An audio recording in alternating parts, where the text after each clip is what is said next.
Yes, welcome sa aking channel mga kuya. Papalitan natin ang ating steering wheel. Ito na yung ating nabiling steering wheel dahil brown nga siya dahil yung ating is brown. Ganda ko na yung 17 na socket. Tsaka ito. Importante itong ating hub, Boss kit na hub adapter. Bali, ang kailangan natin para sa DA64W ay ang wheel adapter hub na SU5. Yun ang model na dapat natin gamitin sa ating DA64W para umakma yung gear niya na ilalapat natin doon mamaya. So ang gagawin natin ngayon, tatanggalin muna natin to and then ikakabit natin yan. Dahil madilim ngayon, tsaga-tsaga lang. Okay, tanggalin na muna natin to. Dalawa yung kabilaan.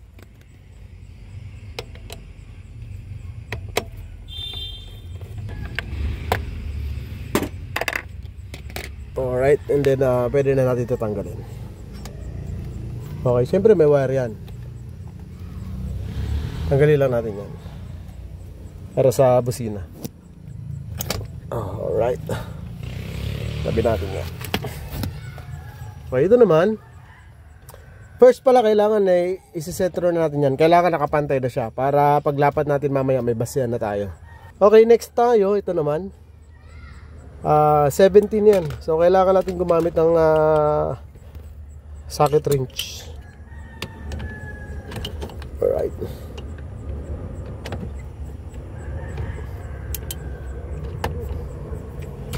Malambot lang naman siya. Pwede mong higpitan yan pero pwede hindi naman masyado. Saktong higpitan lang.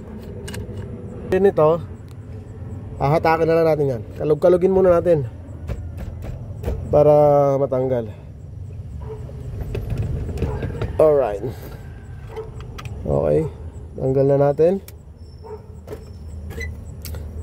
Okay. And then yan, as is na yan. Huwag nyo nang galawin yan dahil kakabit na natin itong ating adapter. Okay, ito na tayo. Ito, babanggayan. Pag hindi nyo tinanggal, babanggayan. So, hindi na kailangan yan. Nakapit lang naman yun ng ganyan dyan. Alright. So ito, pantay lang natin dyan. And then idaan natin yung wire doon sa loob. Saan ba yan? Ayun. And then shoot na natin yan. Ito may arrow siya. So ilagay natin sa tama yung pwesto ng arrow. Okay, ganyan natin ako dito.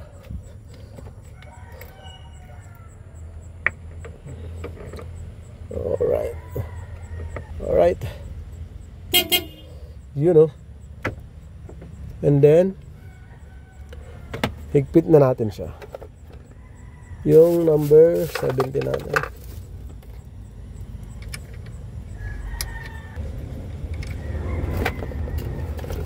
May socket nga pala.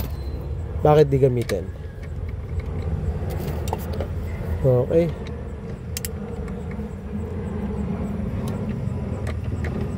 So, higpitan ko lang mabuti. Okay, nahigpitan ko na siya. Hinigpitan ko lang siya ng sakto. Hindi naman masyadong mahigpit, hindi naman maluwang. So ngayon, tatanggalin na natin ito. Actually, may pre na siyang kasama.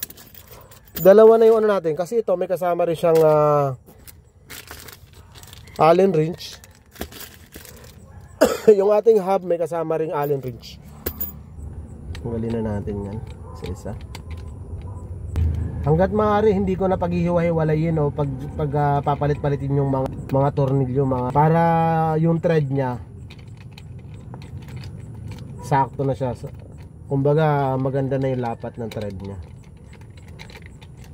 So hanggat maaari ganyan na siya. Tabilan natin dyan. Ito naman, ito kawit na natin dito. So, yung positive niyan, syempre balamang ito yan. Bit na natin dyan. So, i-align na natin siya na maayos.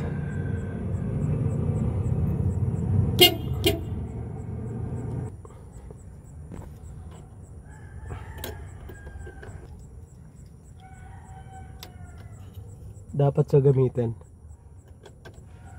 Kasi siya yung magbibigay para ma-centric siya ng maayos.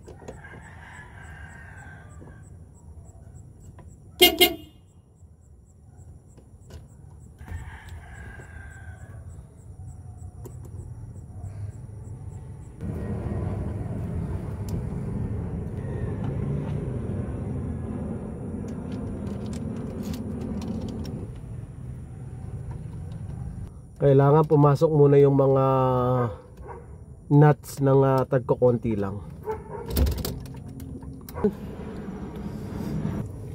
Okay, tapos na tayo. Ayan. Napakaangas. Ayos.